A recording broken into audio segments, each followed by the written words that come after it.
Question number 7, James Kelly. Thank you, Presiding Officer. To ask the First Minister for what reason the 2018-19 Scottish Budget was underspent by £449 million. First Minister. The Finance Secretary provided a full statement and a detailed briefing paper to members on the 20th of June explaining the 2018-19 provisional outturn position. Under the current devolution settlement, of course, the Scottish Parliament is not permitted to overspend its budget, and I don't think it takes too much consideration to understand why we need to plan carefully to make sure that we don't do that.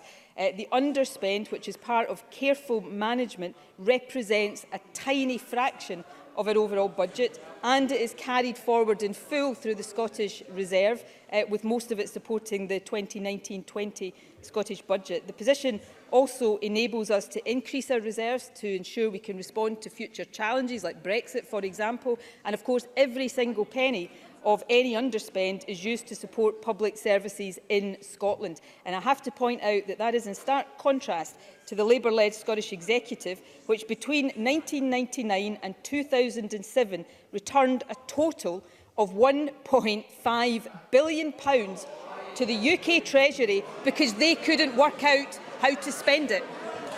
James Kelly.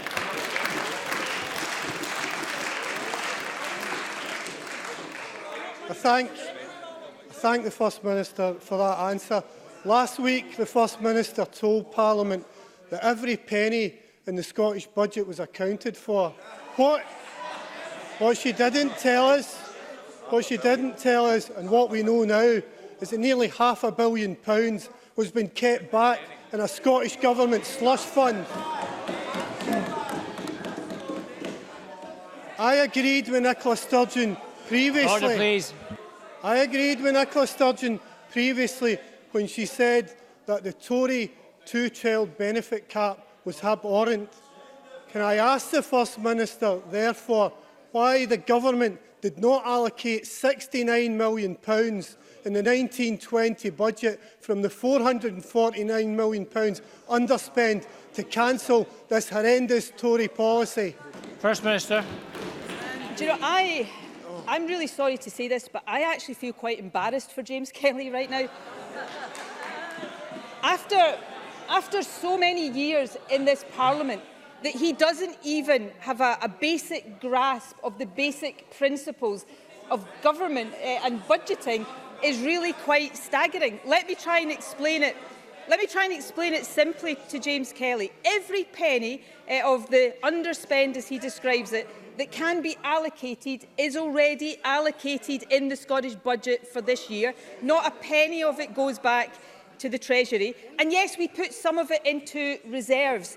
I think that's common sense. What if we have a major flooding incident? What if we have to respond to Brexit, as we undoubtedly will?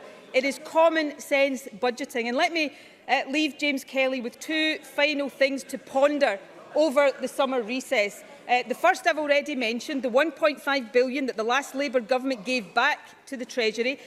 But secondly, this fact, the total cash underspend that was reported this week is 0.9% of our budget.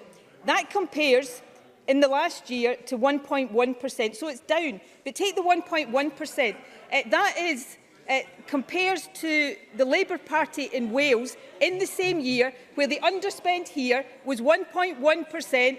In Wales, it was 2.1%. Because they, like us, know that they've got to budget sensibly.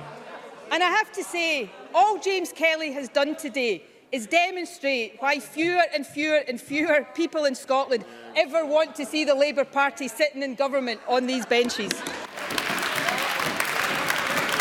And Murdo Fraser. Thank you, Presiding Officer. Thank you, Presiding Officer. So as well as a £449 million underspend, the Scottish Government has got a looming £1 billion black hole in its budget, according to the Scottish Fiscal Commission. Now, yesterday, the Fraser of Allender Institute told us that the Scottish Government's £500 million tax raid on hard-working Scottish families will not deliver one extra penny for the Scottish public services because all of that money disappears into the black hole. The Finance Secretary doesn't have a clue what to do about this problem. Does the First Minister? First Minister.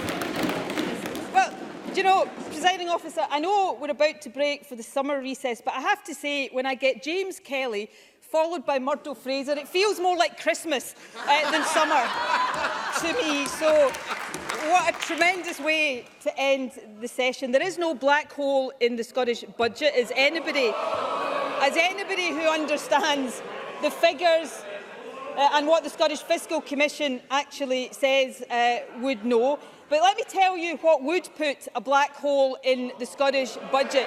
Tory tax cuts for the richest in our society, costing £550 million. That's what would put a black hole in the Scottish budget, which is why, Presiding Officer, fewer people in Scotland want to see the Tories on these benches in government as well. Thank you very much. That concludes First Minister's questions. There are no questions to be